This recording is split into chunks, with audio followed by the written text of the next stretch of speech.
Claire had already seen too many resumes that morning, each one blending into the next. The hum of the office copier, the stale coffee in her mug, and the flickering light above her desk didn't help her mood. She barely glanced at the next application, just another walk-in hoping for a janitorial position. The man was already seated across from her, his file in her hand, yet her eyes drifted more toward the clock than toward his paperwork. He was older than most applicants, maybe in his late 60s or early 70s. His suit was clean, but worn, like it had been hanging untouched in a closet for years. His shoes were scuffed, but polished.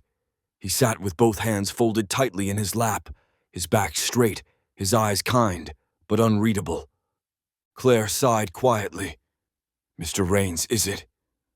"Yes, ma'am," he said, his voice calm, steady, too composed for someone asking for a job that involved scrubbing floors. She skimmed the first page. No recent employment, no college, no certifications. Just a list of odd jobs and 2 brief military entries with no elaboration. She was ready to mark it not a fit and move on. "I appreciate your time," he added gently, as if sensing her judgment, but not taking offense. She almost nodded dismissively, but something held her. Her eyes landed on the reference section. Only one name was listed, Lieutenant David Kessler. Claire froze. The pen in her hand stilled, and for a long moment, all she could hear was the ticking of the wall clock and the hum of the air conditioner. David Kessler, her brother's commanding officer. The man her family had heard about for years, the one who sent handwritten letters when her brother didn't return from his 3rd tour. The name carried weight, almost sacred in her memory. She looked up, suddenly seeing the man in front of her with new eyes. "How do you know Lieutenant Kessler?" she asked, her voice low. Mr. Rains blinked slowly, his jaw tightening just a little. "We served together, a long time ago." Claire leaned forward, her professional guard now pierced by something personal, something raw. She didn't say it aloud, but her mind was racing. This man might have known her brother, might have fought beside him, might have been there. She set the resume down carefully. The file no longer looked like paperwork. It felt like a puzzle piece falling into place. "Tell me more," she said softly. Mr. Rains didn't smile, but something in his eyes shifted, a quiet acknowledgement that maybe, for once, someone truly wanted to listen. He sat like he didn't quite belong, as if the chair beneath him might vanish if he shifted the wrong way. Claire watched him from across her desk, trying to maintain her neutral expression, though inwardly she'd already formed an impression. He wasn't what she expected, not from a man claiming a reference like Lieutenant David Kessler. His suit was outdated, the kind with shoulder pads and buttons that belonged to another decade. It was pressed, yes, but the fabric had thinned at the elbows, the collar worn soft. His tie was clipped slightly crooked, and the shoes on his feet were the kind you didn't find in stores anymore. Leather cracked but buffed to a quiet shine. It didn't scream effort. It whispered humility. "Thank you for coming in, Mr. Rains," Claire began, her voice steady, practiced. He nodded once in response, folding his hands again in his lap. No resume paper in hand, no folder, no rehearsed pitch. "You've done janitorial work before?" she asked. "Yes, ma'am," he answered, the words slow, not from hesitation, but like he believed each deserved space to land. She glanced at the notes she'd scribbled earlier. No recent work history, limited digital footprint, handwritten application. It all felt too analog, too low-tech for a company that prided itself on innovation and fast-paced systems. Everything about him felt slow, deliberate, faintly inconvenient. "What did you do before?" she pressed. There was a pause, not evasive, just long. "Fixing things, cleaning things, mostly trying to stay out of the way." Claire raised an eyebrow. That wasn't the kind of self-promotion she was used to. Most applicants stumbled over themselves to sound impressive, to stand out. He sounded like he was trying not to be noticed at all. She leaned back slightly in her chair. "You don't have a phone number listed, or an email?" "No phone," he replied simply. "Email's a shared one at the church. I check it every Thursday." Claire blinked. Thursday? Once a week? It sounded more like a ritual than communication. "And you live where exactly?" "Near St. Agnes. Room above the shelter. Help out when I can." There was no hint of shame, just quiet fact. Claire tapped her pen. Everything about this man screamed wrong fit, out of sync with their systems, disconnected from their workflow. And yet, there was a calm in the way he sat, an odd dignity in how little he tried to impress her, like someone who had nothing to prove, but maybe something to offer if she bothered to ask the right questions. Still, her mind tilted toward the practical.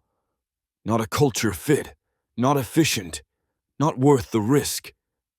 Until her eyes dropped again to the name on his reference sheet, and everything she thought she knew began to shift. Claire had nearly made up her mind. A polite rejection, maybe a line about the company moving in a different direction. She even began to stack his file beneath the others that wouldn't be moving forward. Her eyes moved automatically to the last page, more out of habit than curiosity. Then she saw it. Reference: Lieutenant David Kessler. The name didn't just catch her attention, it stopped her cold. Her breath hitched. Her pulse stuttered. She reread it to be sure, as if there might be another Lieutenant David Kessler in the world. But no, it was there, printed in careful block letters, underlined once as though the name itself needed no explanation. It couldn't be coincidence. Not that name. She glanced back up at the man in front of her. He hadn't noticed the shift in her expression, or maybe he had and chose not to react. He sat the same, hands folded, spine straight, gaze steady but unintrusive. If anything, he looked like he was used to being overlooked, like he'd learned long ago not to expect anyone to look too closely. But Claire was looking now. "That name," she said, her voice quieter, more cautious. "How do you know David Kessler?" For the first time, something flickered in the man's eyes. Not surprise, something deeper, a shadow of memory, a weight of years. "We served together," he said simply. Claire's throat tightened, her fingers curled slightly on the page. "My brother, Evan, he served under Lieutenant Kessler. He always spoke about him, said he owed him his life." The man gave the faintest nod, not in pride, but in acknowledgement. "Evan," he repeated. "Good man, quiet, but sharp, listened when others didn't." She hadn't heard that name spoken by someone outside her family in years, and certainly not like that, with the easy recollection of someone who had once bled beside him. Her mind reeled, emotions catching up with her thoughts. The pieces began clicking together. The understated resume, the military references buried in vague terms, the silence that felt less like withholding and more like honoring the weight of what didn't need to be said. Suddenly, the outdated suit didn't look tired. It looked respectful. The slow speech wasn't awkward, it was deliberate. And the man before her wasn't just another applicant. He was a thread in the story that shaped her brother, and by extension her. She sat back, the rejection forgotten, the script discarded. Maybe this wasn't an interview at all. Maybe this was a chance, finally, to understand something she thought she'd never know. The dust in the air was so thick it turned noon into dusk. Gunfire cracked in every direction, echoing off the broken hills and twisted wreckage. Evan clutched his side, blood leaking between his fingers, heat and panic thundering in his ears. His radio was dead, his squad scattered, and he couldn't move more than a few inches without white-hot pain tearing through his ribs. He was 22, newly deployed. Still thought he was invincible until an IED shredded that illusion in one deafening instant. The world had collapsed into chaos. Smoke rolled like fog. His vision blurred, but he remembered one thing vividly. David Kessler's voice. "Hold tight, soldier. I got you." It came through the smoke like a lifeline. Calm, steady. Kessler didn't shout. He didn't hesitate. He appeared out of nowhere, dragging Evan behind a collapsed wall, checking his pulse, his wounds, then reaching for his own kit. Evan tried to speak, to ask where the others were, but Kessler shook his head once, firmly. "We're not losing anyone today," he said. For 20 minutes, Kessler held that perimeter alone. Evan remembered the sound of return fire, controlled, precise. Not panicked, not desperate. Like Kessler had made peace with death long ago, but still chose to fight every second he had breath left. And then came the second figure. Another man, older, broader, with a scar over one eye and a pack that looked twice his size. He dropped beside them wordlessly and began reinforcing the wall with debris, shielding them from sniper fire. He didn't introduce himself. Didn't need to. His actions were clear. He was there for Kessler and for Evan. Evan passed out shortly after that, but not before hearing Kessler's voice again. Lower this time, almost reverent. "Hang in there, Rains. We've got him." That name, Rains, had stayed in Evan's journals, in the letters he sent home. Claire remembered reading it. The quiet one, he called him. The one who shows up when it matters most. Evan never spoke about the war in detail, but whenever he did, it was Kessler and this shadow of a man he mentioned, his lifelines when everything else fell apart. And now, decades later, that shadow was sitting across from Claire in an HR office, asking for a janitor job. No fanfare, no medals, just folded hands and a quiet patience. Claire swallowed hard. That rescue had changed the course of her family's life, and she was just beginning to understand how close she'd come to dismissing the man who made it possible. Claire's voice was softer now, her professional edge dulled by something more personal, more vulnerable.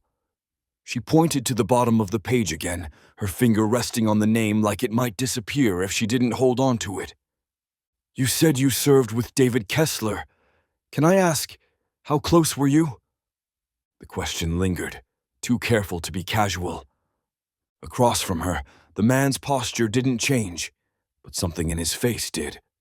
A flicker, not of hesitation, but of calculation. Not because he was crafting a lie, but because the truth was heavy, and he wasn't sure how much to unburden in a room like this. He nodded once, slowly. "Close enough," he said. Claire didn't look away. "You were there. When my brother, Evan, you knew him." The man's eyes lifted to meet hers fully for the first time. There was no performance in his gaze, just quiet memory. "Evan Whitaker," he said. "Sharp, careful, always covered his sector, wouldn't eat until everyone else did." Claire's throat tightened. That was Evan. That was her brother. "You saved him," she said, though she wasn't sure if she meant it as a question or a realization. The man shifted in his seat for the first time, but not in discomfort, more like someone settling into the weight of a story they hadn't told in years. "Kessler got him out. I covered them," he said. His voice had the same calm cadence as before, but now it carried a weight Claire couldn't ignore. "I stayed behind until the birds came in. We all made it back that night. Not everyone could say that on that ridge." "Why didn't you put any of that in your resume?" she asked. He smiled faintly, like the idea itself was absurd. "Didn't think the mop would care." Claire exhaled sharply, part laugh, part disbelief. You could have written anything, and we'd have rolled out the red carpet, she said. You earned more than this. He shook his head gently. I'm not owed anything. Just want to work. Stay useful. Keep my hands busy. His tone wasn't humble. It was resolute. The kind of quiet that came from a man who had nothing left to prove to anyone. Claire sat back, the silence stretching now into something deeper. Reverence. This wasn't just a reference, it was a link, a thread between a brother she'd lost and the man who had helped bring him home. She no longer saw an applicant. She saw a missing chapter in her family's history. Sitting quietly across from her, asking for a mop and a chance to matter. Claire couldn't stop staring at him now, not in judgment, but in a kind of stunned disbelief. Samuel Rains. The name had meant nothing to her an hour ago, just another applicant in a sea of faces she barely remembered. Now it pulsed in her mind like a thread tugging her backward, connecting memories she hadn't touched in years. She thought about her brother's old footlocker, how he tucked letters and trinkets inside like sacred artifacts. A faded patch, a piece of shrapnel, a photo curled at the edges with two men standing shoulder to shoulder, dust and sweat on their uniforms. He'd never named the second man. Just said, he doesn't like the spotlight. He just shows up when it matters. Claire always assumed it was a medic, maybe another officer. But now, she looked again at the man in front of her, and a quiet certainty bloomed. It was him. She didn't know how she knew. Maybe it was the way Samuel's eyes shifted slightly when she mentioned Evan, or how he spoke of Kessler without the weight of formality, like someone who'd stood beside him, not beneath him. These weren't the stories of a subordinate. These were the memories of a man who had held the line, who had been the line. You were with them, she said aloud, not needing confirmation anymore. When that mission went sideways, you were there. Samuel didn't respond immediately. He just gave the kind of nod that said yes. But please, don't make me relive it. Claire swallowed hard, her voice unsteady now. He came home because of you, didn't he? Samuel tilted his head slightly. He came home because we all did our part. Some just had longer to walk. There was something so final in the way he said it, so deeply rooted in the kind of experience no resume could capture. And suddenly, Claire felt small, not because she was lesser, but because this man carried a history no background check could ever reveal. A quiet man, a worn suit, a name at the bottom of a page. And maybe, just maybe, the reason her brother ever made it back home. She sat back in her chair, trying to find her breath. The room felt heavier now, but not in a burdensome way, in a sacred one. You didn't just serve, she said softly.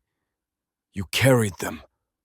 Samuel gave a faint shrug, his lips pressing into something almost like a smile. That's what brothers do.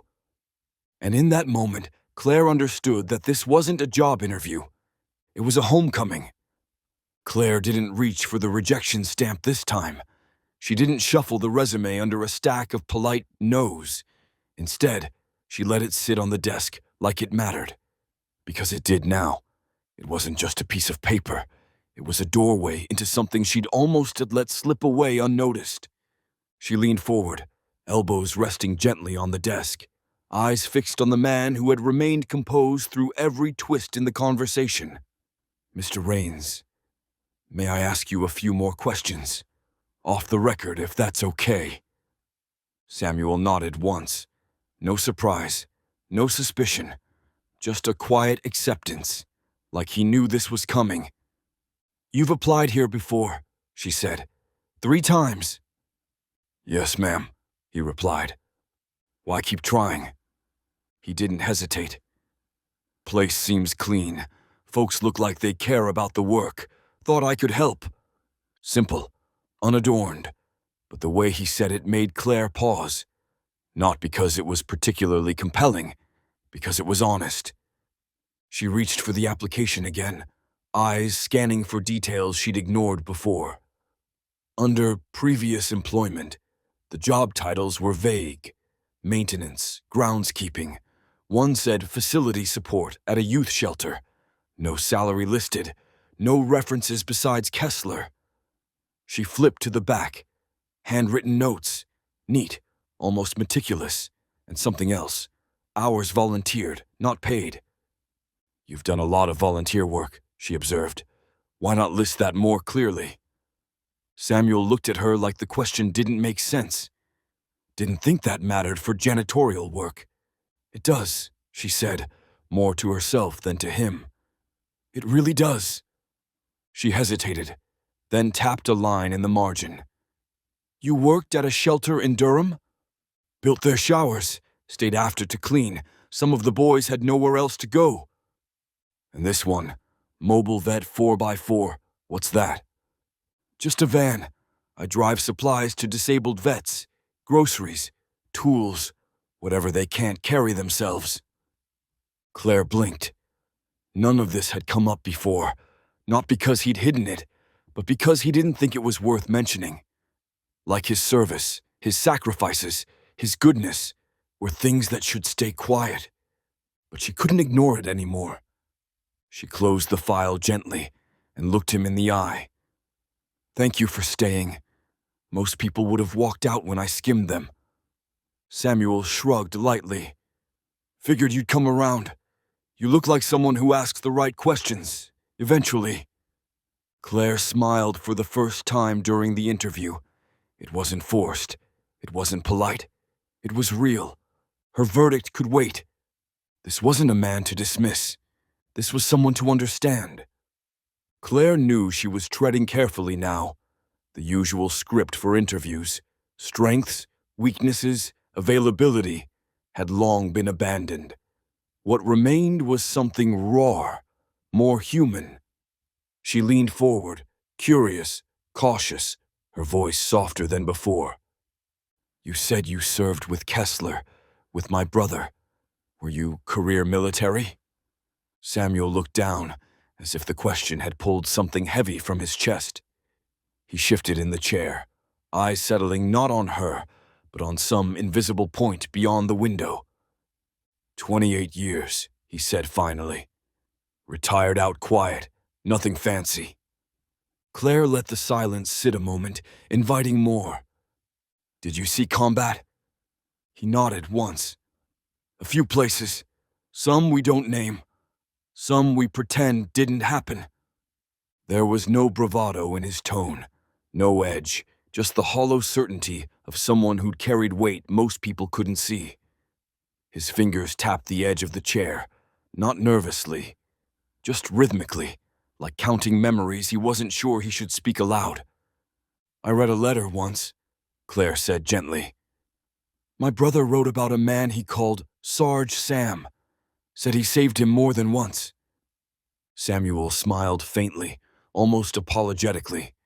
I got lucky a few times. Kessler used to say I had a sixth sense for incoming fire. Truth is, I just listened better than most. You ever think about sharing your story? She asked. His eyes finally met hers again. There was no anger in them, just resolve. Why? He said. The ones who didn't make it. They're the ones worth remembering. Claire bit her lip, unsure how to respond. He wasn't fishing for praise. He wasn't hiding either. He just minimized. Like every act of service was a team effort, never something to wear like a badge.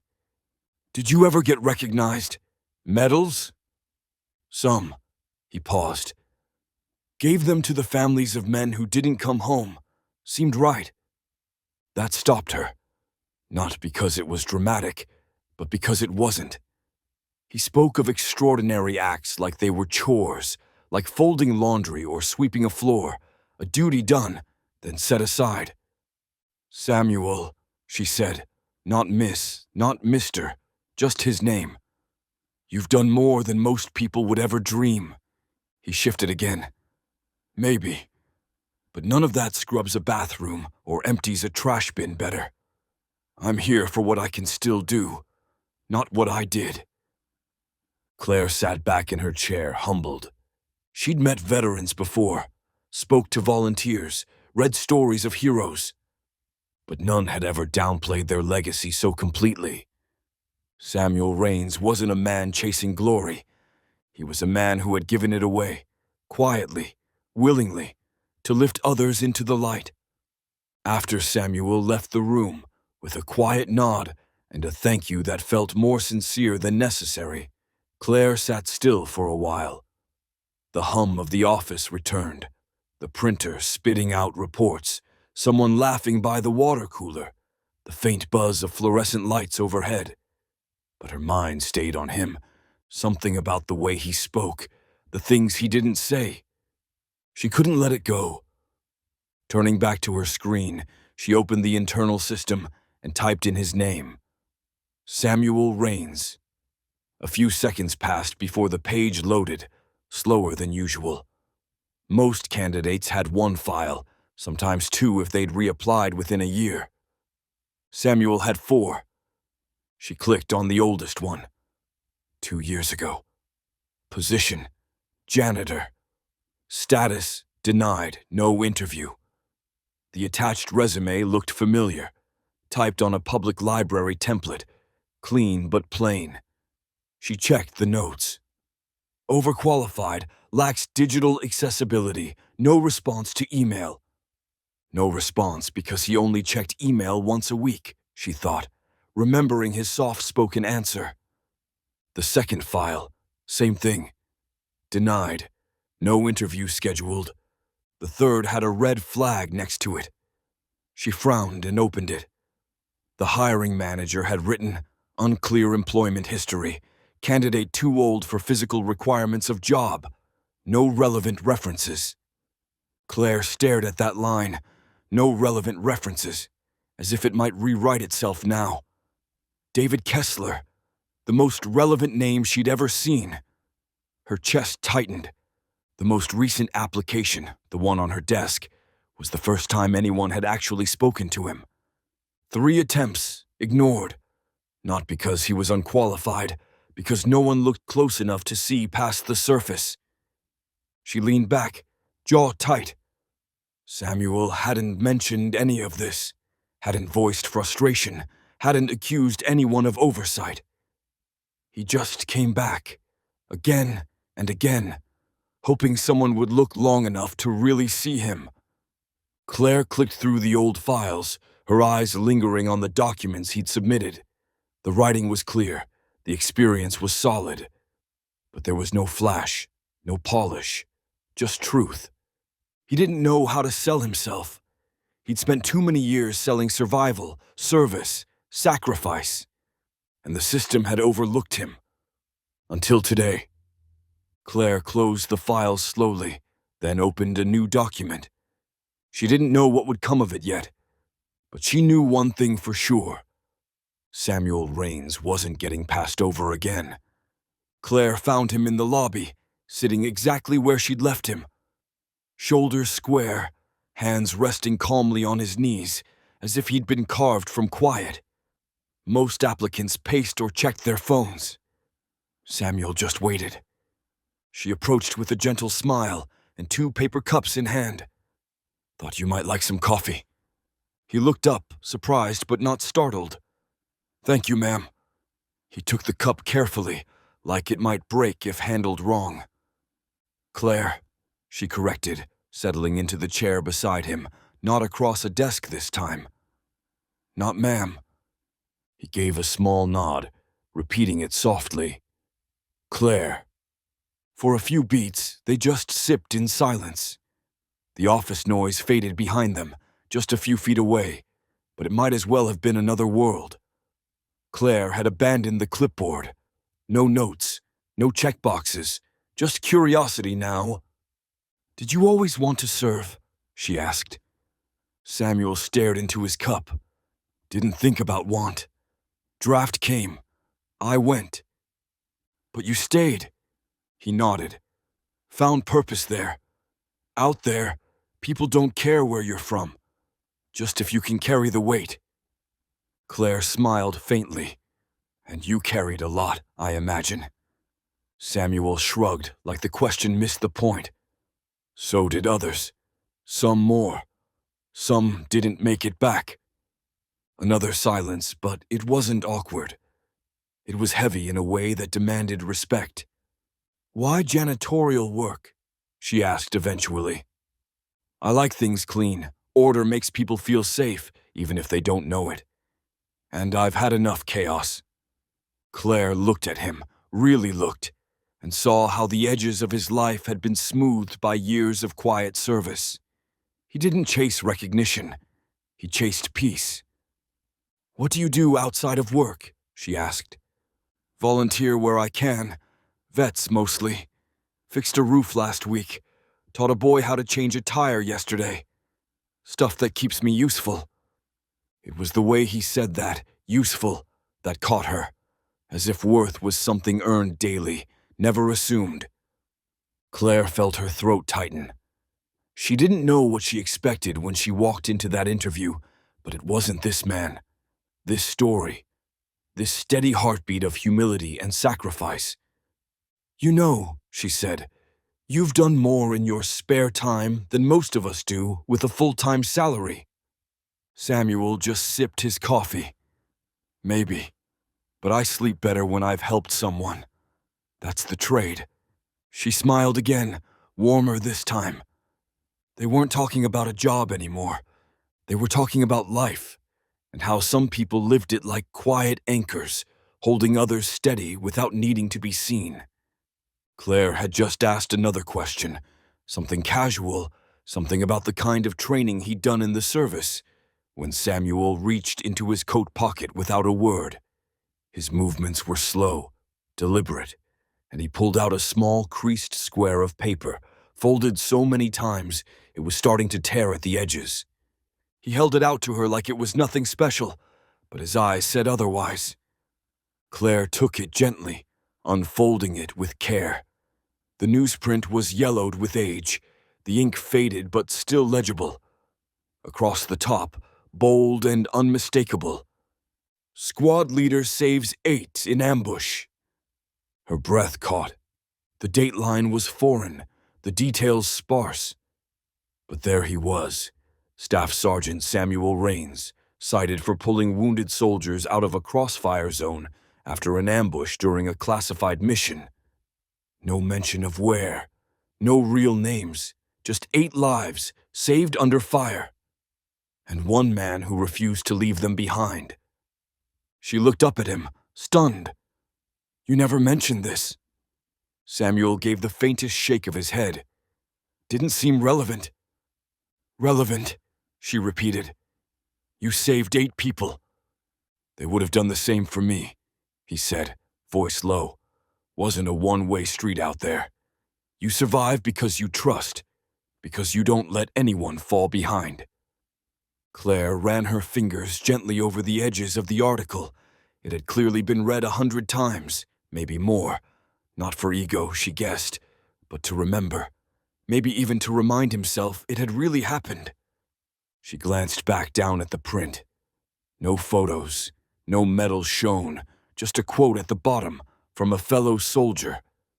We wouldn't have made it without him. He didn't think, he just moved. Claire swallowed the lump in her throat. Why carry this? Samuel met her gaze. Because it's not about me. It's about what mattered that day. About what we got right. It wasn't pride. It was reverence. For the ones who lived. For the ones who didn't. For the moment where everything could have fallen apart, and didn't, because one man stood up and ran toward danger when others couldn't. She folded the article carefully, handing it back like it was something sacred. And in a way, it was. Not just a clipping. A legacy, pressed between old newsprint and memory, a story never told, because some men don't need applause. They just need to know they kept someone breathing. Claire sat back, the weight of the article still lingering on her fingertips, even after she handed it back. Her mind spun, not with disbelief, but with the quiet shock of realization settling into place. The clipping had been careful with its details, vague in its location, but clear about the action. A squad leader under fire who pulled 8 men to safety. And now she knew Samuel wasn't just in that story. He was that story. "You were the squad leader," she said softly. Samuel tucked the paper back into his coat pocket, smoothing it like a ritual he'd done 1,000 times. "Yes, ma'am." "And Kessler, David, he was your medic." Samuel's lips pulled into something between a smile and a sigh. "Best I ever served with. Had hands like a surgeon and nerves like stone. He patched up my leg under mortar fire once. Never even blinked." Claire was quiet. She could picture it now. Her brother, a young soldier in the chaos of war, standing beside these men, standing behind them, learning from them. "You pulled them out," she said. "And he kept them breathing." Samuel nodded. "He always said I was the shield. He was the hands. Between us, we got them home." Claire's chest ached in a way she hadn't expected. Her brother had never told the full story. He didn't need to. She remembered how he spoke of Kessler like he walked on air, like the man had done the impossible more than once. But now she saw the other half of it, the one who led them through the storm, who held the line so Kessler could work in peace. "I used to think Kessler was the hero," Claire murmured. Samuel tilted his head. "He was. So were the boys who followed orders they didn't always understand. So were the ones who carried their wounded. Heroes ain't one size fits all." She stared at him, this man who'd carried so much weight for so long, and who still shrugged off his own name in the headlines like it didn't belong there. "But you were in charge," she said. "You made the call." "I made a call," he replied. "Right one, maybe. Lucky one, definitely. But don't let ink on a paper make you forget. It was all of us. Always all of us." Claire didn't argue. She just nodded, feeling a lump rise in her throat. Because some stories are written in valor and sealed with silence. And the man sitting across from her wasn't just the footnote in someone else's tale. He was the chapter no one ever bothered to read. That evening, Claire sat on the hardwood floor of her small apartment, a cardboard box in front of her, and a growing ache in her chest. She hadn't opened it in years, not since her brother's funeral. It had sat quietly in her closet, heavy with memory, light with weight. Just old papers, a few photos, a worn uniform patch, and the letters. She peeled back the flaps, the smell of time-worn paper rising up like a ghost. Her fingers hesitated before she reached for the bundle, tied together with twine, still looped with the same knot she'd made the day they arrived home. She untied them slowly. The first was dated 12 years back. The handwriting was neat, practiced. Her brother's military precision bled into every loop and stroke. "Hey sis," it began. "Still hot as hell out here. Food's worse, but I'm okay. We've got a good team, real solid guys. Kessler's still Kessler, cool under pressure. I swear, if a bomb went off beside him, he'd just ask if anyone needed gauze." She smiled. That was the Kessler she remembered from stories. Brave, competent, a force of calm. But as she read on, her eyes caught a line that hadn't registered years ago. "We've got a new squad leader. They call him Rains. Doesn't talk much. Doesn't have to. He sees everything before it happens. Pulled 2 of us out of a bad spot last week without firing a shot. I've never felt safer with someone watching my back." Claire froze. It was there, in ink, right in front of her. Rains says little, but when he moves, people follow. He's like a shadow that pushes you toward light without ever stepping in it himself. She read another letter, and another. Each one painted Samuel not as a man with stripes and orders, but as something quieter. A steady hum beneath chaos. The one who stood guard while others collapsed. the one who didn't need a spotlight because he was the ground it shone on. In one, her brother had written, "If anything happens to me, I hope someone like Rains finds you. He'd know what to say, even if he never says it." Claire pressed the page to her chest, tears stinging the corners of her eyes. The man she'd almost dismissed today wasn't just a name her brother once served with. He was the kind of man Evan had trusted with his life, and, unknowingly, his sister's.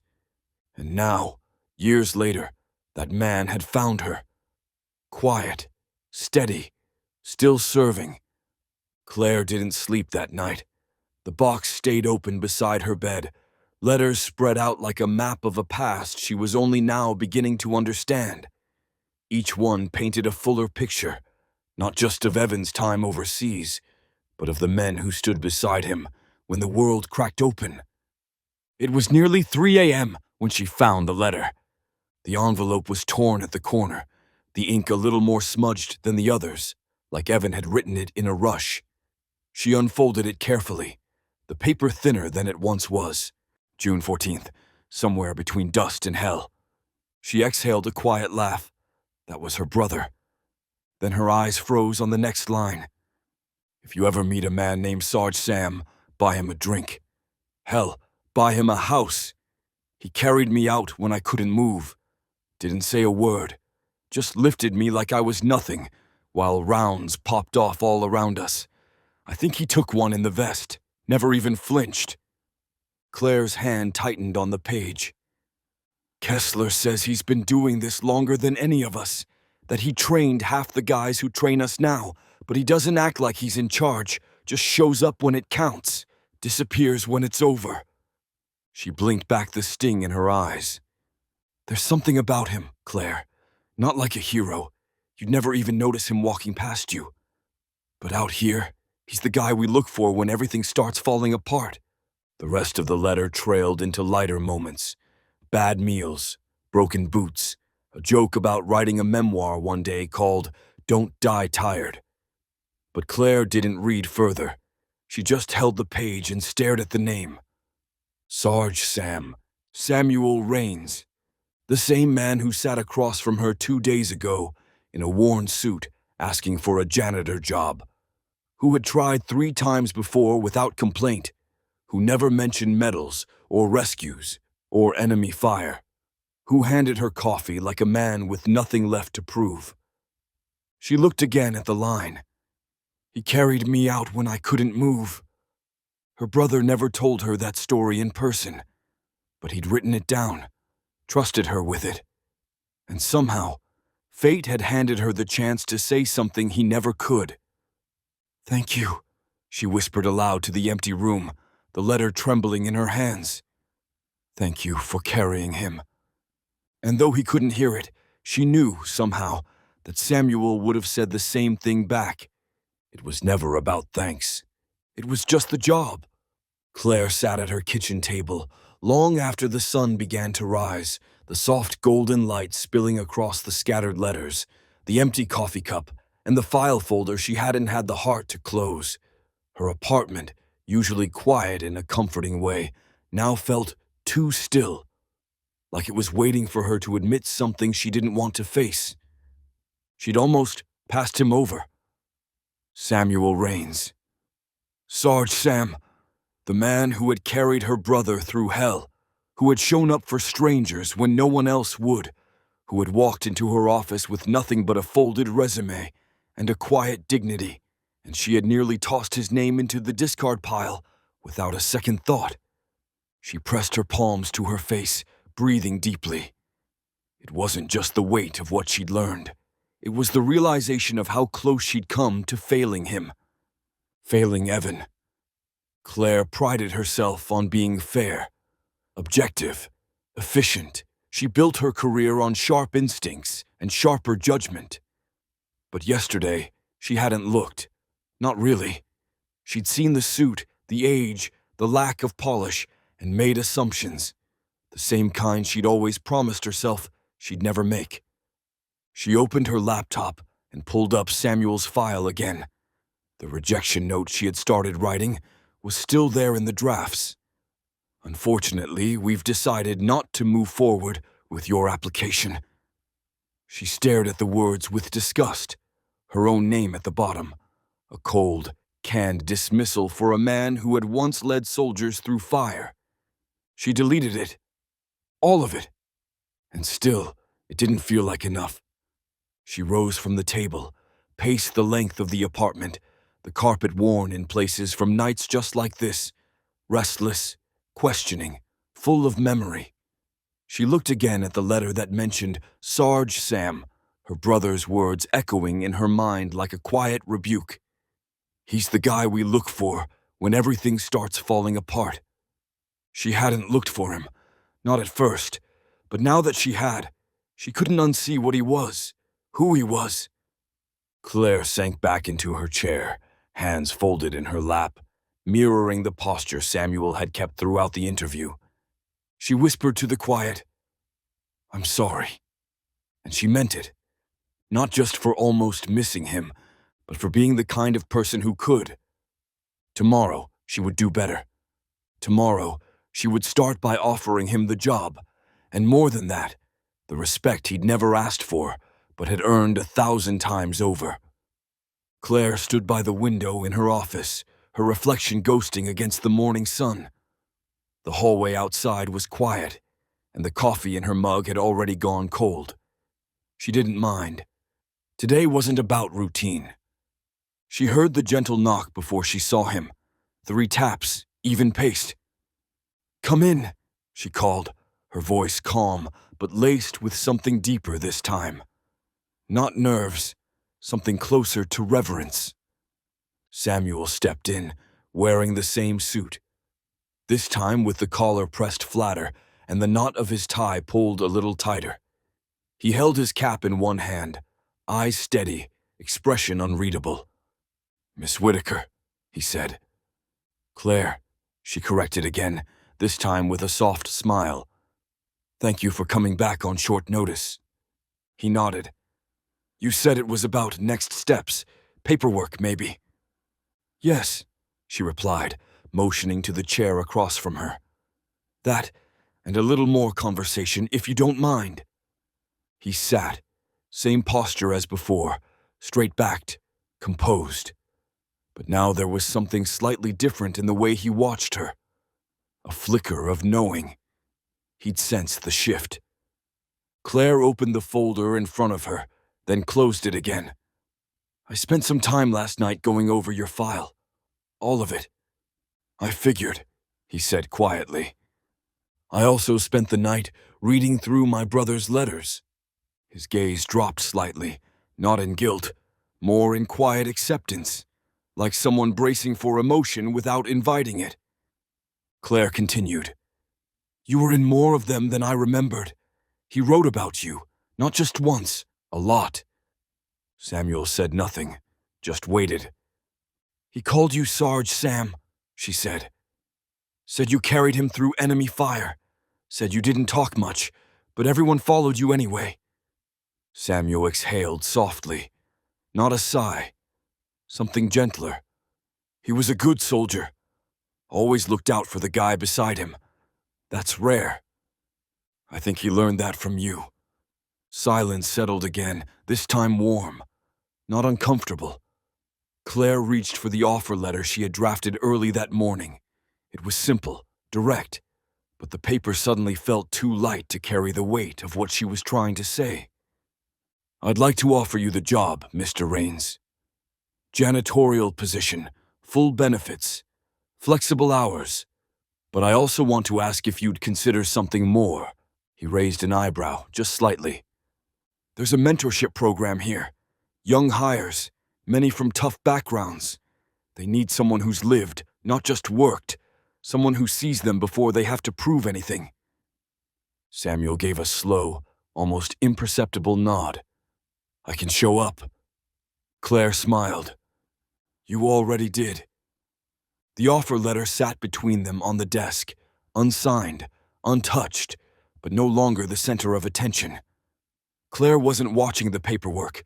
She was watching Samuel, the way his eyes scanned the office slowly, not judging, just absorbing. noticing things others ignored. A chip in the molding, a squeaky hinge, a frayed edge on the rug. She imagined he saw everything like that. Small flaws, quiet fixes. "Can I ask you something?" she said finally, her voice barely above a whisper. Samuel nodded once, no hesitation. "What keeps you going?" she asked. "After everything. After war, loss, the quiet that comes after the uniforms are gone. What drives you now?" Samuel looked down at his hands, fingers rough from years of use, and then back up at her. "That's the only question that matters, isn't it?" Claire didn't speak. She just waited, the silence holding space. Samuel leaned back slightly in the chair, gaze steady. "Service never stops." It wasn't a speech, not a rehearsed line or a motto. It was a truth, simple, carved into him. The kind of truth that doesn't need elaboration because it's already in everything he does. In the way he applied for a janitor job 3 times without bitterness. In the wheelchair ramps, the groceries delivered, the letters folded neatly in a coat pocket. Claire swallowed. She hadn't expected to feel so much from so few words. He continued, voice low. "Doesn't matter what the patch says or if there's even a patch at all. You just find the next thing that needs doing, and you do it, quietly, until it's done." She looked at him, really looked, and realized he wasn't driven by duty alone. He was anchored by it. And it had nothing to do with medals or missions. It had everything to do with people. "You still see yourself as a soldier," she said. He nodded. "Of a different kind now, but yes, always." Claire leaned forward, elbows on the desk. "Well then, welcome back to the front lines. We've got a lot that needs fixing around here." A flicker of a smile tugged at the corner of his mouth. "Good. I brought tools." Claire walked with Samuel down the hallway after the formalities were done. Offer signed, badge ordered, start date set. The tension from yesterday had melted into something else now. Not familiarity exactly, but trust. The kind that comes slowly when you stop looking at someone as what they are on paper and start seeing who they really are. As they passed the break room, she turned to him. "That mentorship program I mentioned, do you have experience working with youth?" Samuel hesitated, then gave a quiet nod. "Some." Claire smiled. "Let me guess, you're about to downplay it?" He chuckled, a low, gravelly sound. "It's not much, just what I could do." She leaned against the doorframe. "Tell me anyway." He looked down the hallway like he was scanning his memory instead of the building. "After I retired, I helped a few boys at the church fix up their bikes. Word spread. Then it was lawnmowers, then fences. Showed them how to use tools, how to show up on time. One of them's a mechanic now." "That's mentorship," Claire said softly. He shrugged. "I just didn't want them getting swallowed up. Lot of noise out there. And the wheelchair ramps?" Samuel gave a small nod. "Started with a neighbor, Vietnam vet. His wife couldn't get him down the steps anymore. No money for renovations, so I built it. After that, folks started calling." "Did you work with an organization?" "No," he said simply. "Just me. A borrowed truck, some scrap wood. People gave what they could. I just kept building."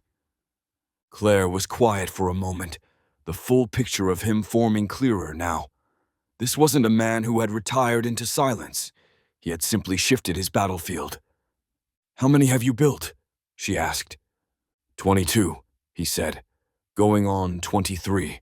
Started keeping count when the VA sent me a thank you letter by mistake." She laughed, then caught herself. "You never thought to, I don't know, tell someone?"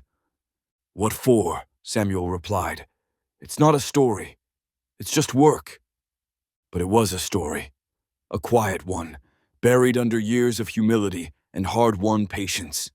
A legacy not built from declarations or headlines, but from wooden planks, tightened bolts, and the quiet dignity of doing what needed to be done. Claire looked at him, eyes soft.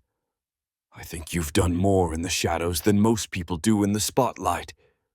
Samuel met her gaze and said nothing, but the slight nod he gave told her he understood and accepted the light now shining his way, even if he never asked for it. Claire sat at her desk, the afternoon sun warming the papers scattered around her. For once, she wasn't rushing. The office bustled outside her door, keyboards clicking, voices rising and falling. But inside, there was only quiet. The kind that came when a choice had already been made, long before it was spoken aloud. Samuel Rain's folder lay open in front of her, but she wasn't reading it anymore. She didn't need to. His qualifications were no longer lines on a resume. They were etched into memories, into stories her brother had once told, into acts of service Samuel never intended to mention. She reached for the phone and dialed. He answered on the second ring. "Mr. Rains? Claire Whitaker." "Yes, ma'am. I'd like to offer you the job," she said simply. There was a beat of silence, then, "I appreciate that. But I want to be clear," she added. "This isn't charity. It's not about what you've done in the past, or even who you knew. I'm hiring you because this place needs someone like you. Someone who shows up, pays attention, fixes what others overlook." Samuel's voice was steady, but softer than usual. "That's all I ever aimed to be." "Well, congratulations," Claire said, smiling. "You start Monday, but unofficially, you already have." She hung up and exhaled, the weight in her chest lifting. There was no fanfare, no grand announcement, just the quiet satisfaction of doing something right. Later, she walked down the hall to her supervisor's office, dropped the completed form on the desk, and said, "We filled the janitor position." "Great," her supervisor replied without looking up. "Someone reliable?" Claire paused, thinking of a man who had built ramps for strangers, mentored forgotten kids, and carried her brother through gunfire without ever expecting thanks.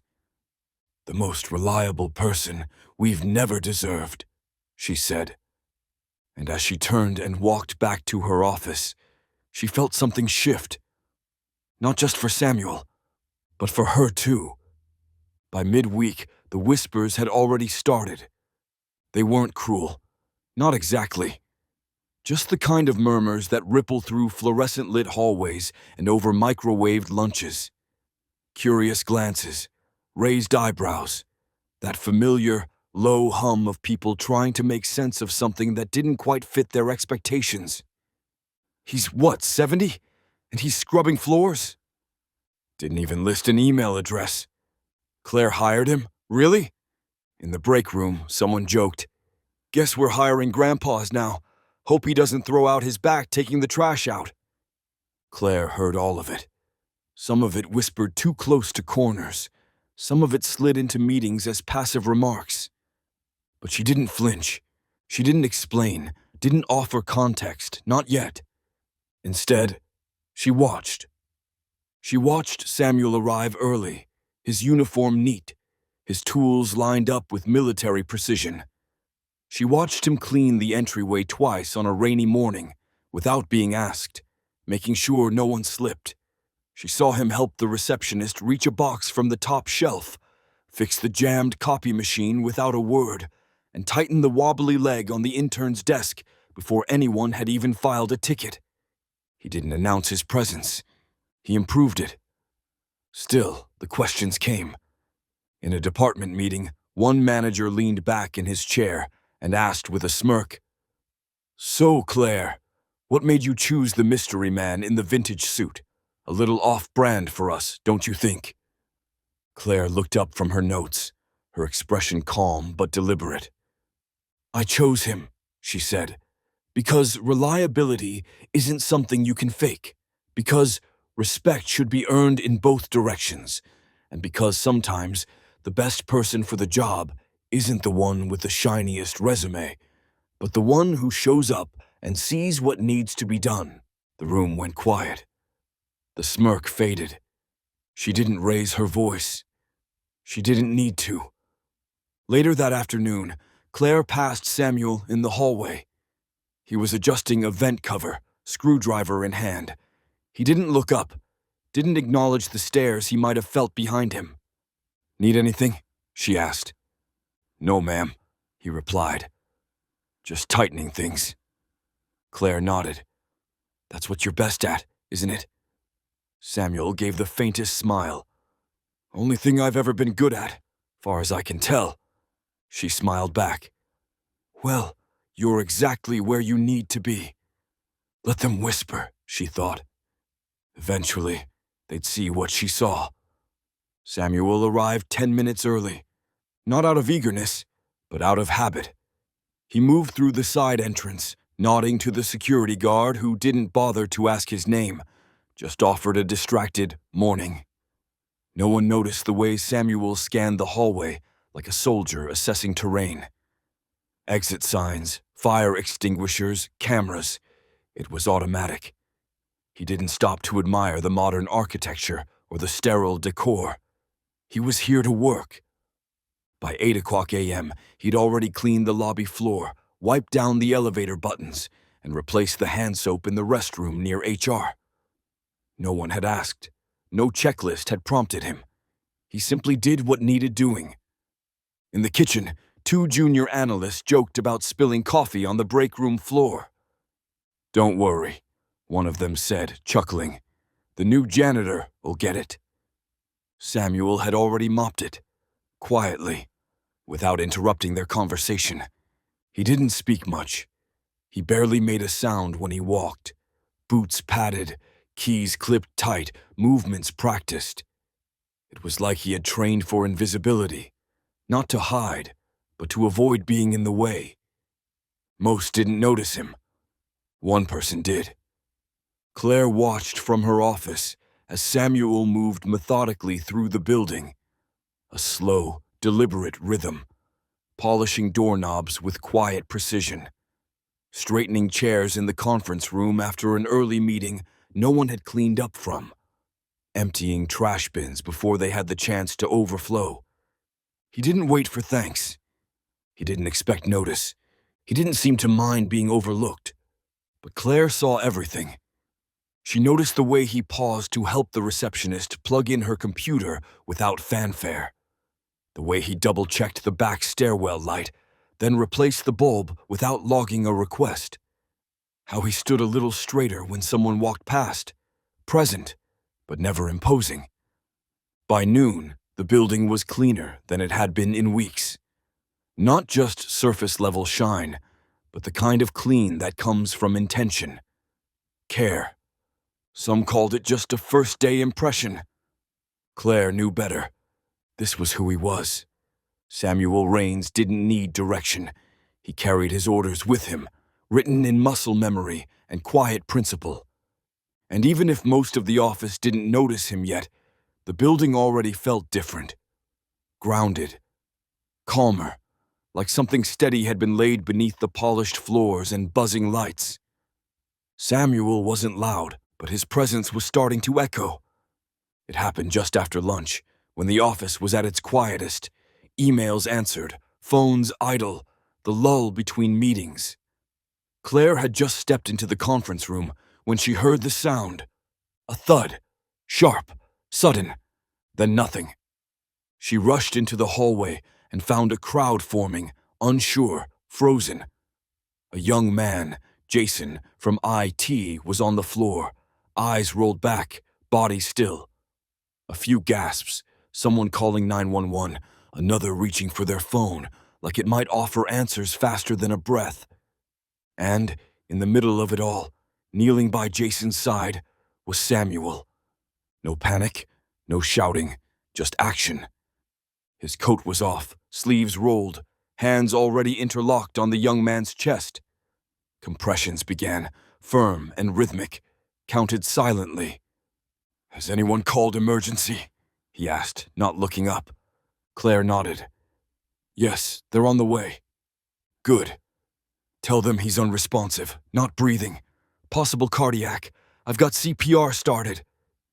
Someone nearby muttered, "How does he know that?" But Claire already knew.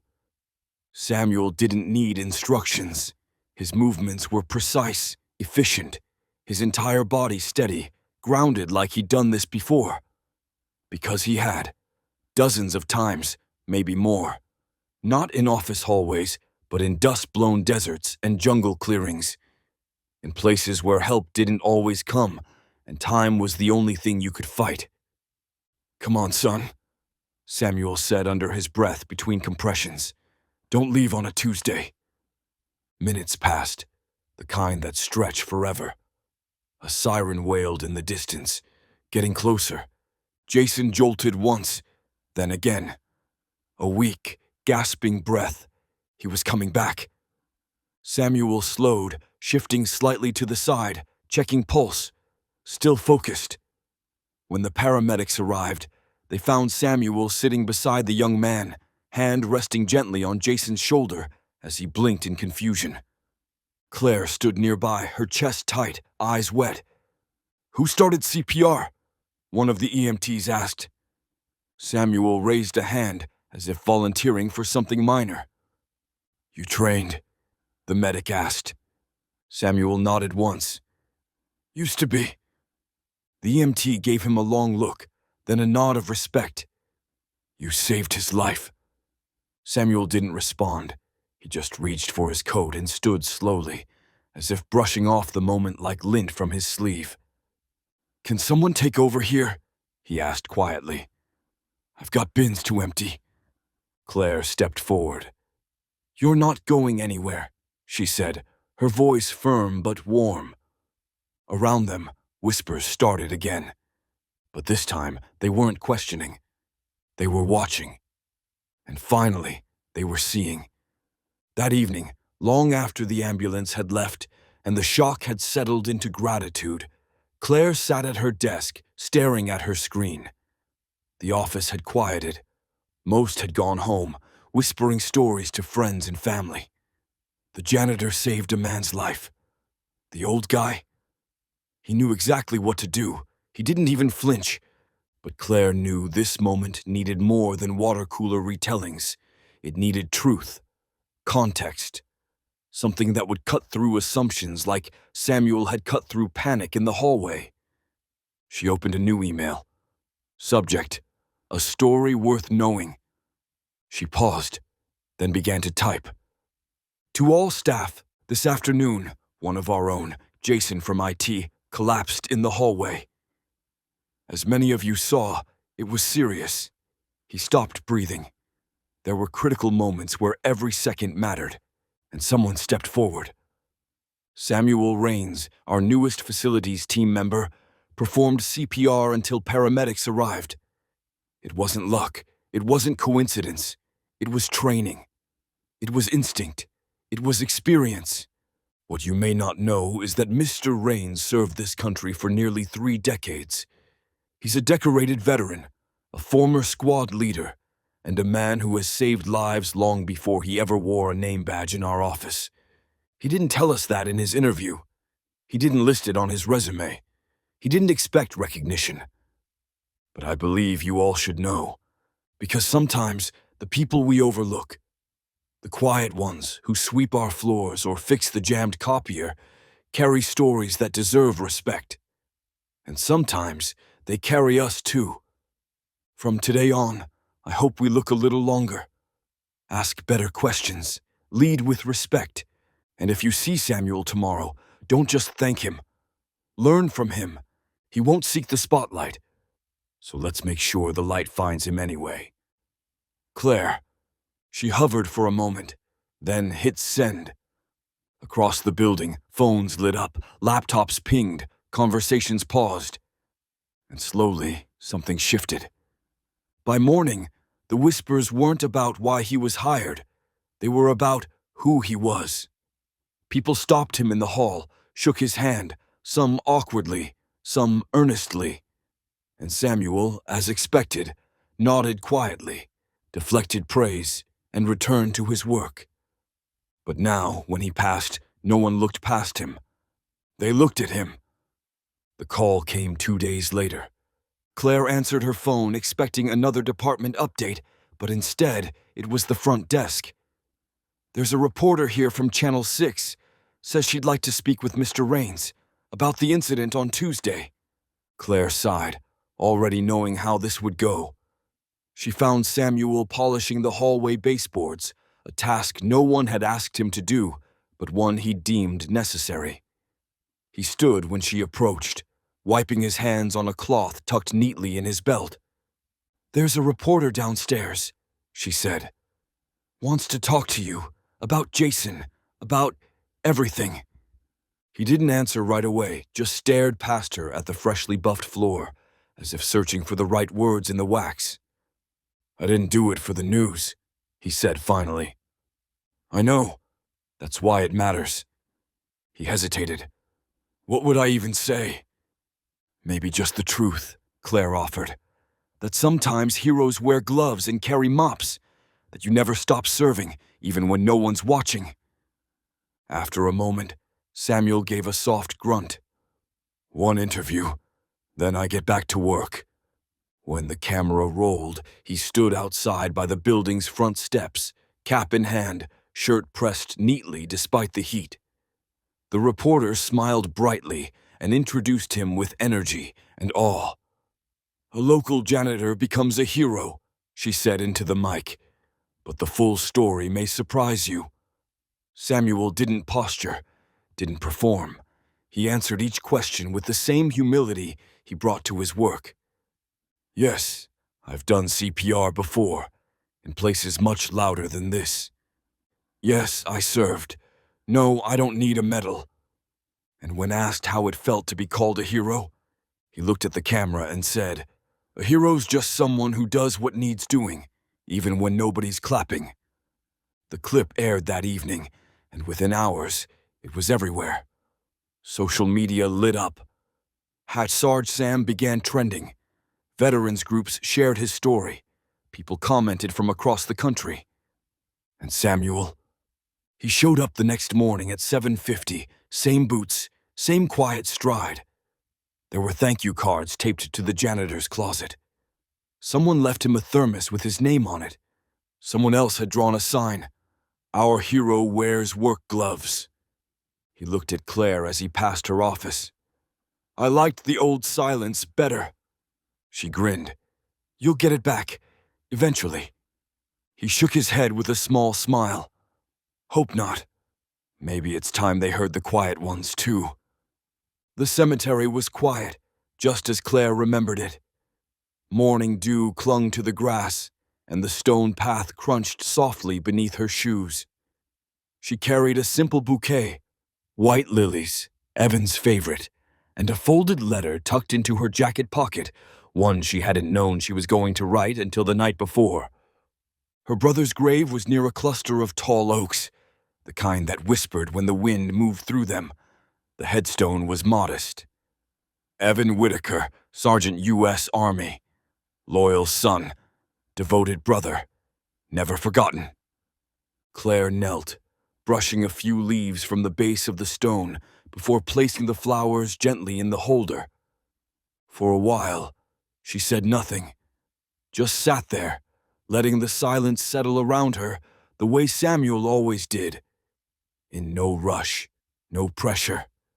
She ran her fingers over the carved letters, like they were fresh again, the way she had during those first few unbearable visits. Then she reached into her pocket and unfolded the letter. "I met him," she whispered. The wind shifted, soft and steady. "I met the one who saved you, the man you called Sarge Sam." Her voice wavered, but she kept going. "His name is Samuel Raines. He's older now, quieter, still carrying everyone else's weight like it's nothing. He walks into rooms like he doesn't want to be seen, but Evan, he deserves to be seen." She smiled faintly, tears welling but not falling yet. "He saved someone else this week, gave CPR in the middle of the office, like it was just another Tuesday. And I nearly missed it. I nearly missed him. But I didn't, Because of you." Claire paused, pulling in a slow breath. "He doesn't talk much, doesn't brag, but you would have loved him. You did love him, I think, in your own way. You trusted him. And now, I do too." She laid the letter beside the flowers and placed her hand on the cold stone one more time. "Thank you," she whispered, "for pointing me to him." Standing slowly, Claire looked toward the sky, the sun just beginning to crest above the tree line. A new day, a little brighter now. As she walked back down the path, she didn't feel as heavy. Not because the grief had gone, but because something had been returned. Not just a name, a connection, a story, a piece of her brother still alive in the world, and she would carry that forward. Because Samuel had taught her one final truth. Some legacies don't end with a folded flag. They continue, in the quiet hands of those who keep showing up,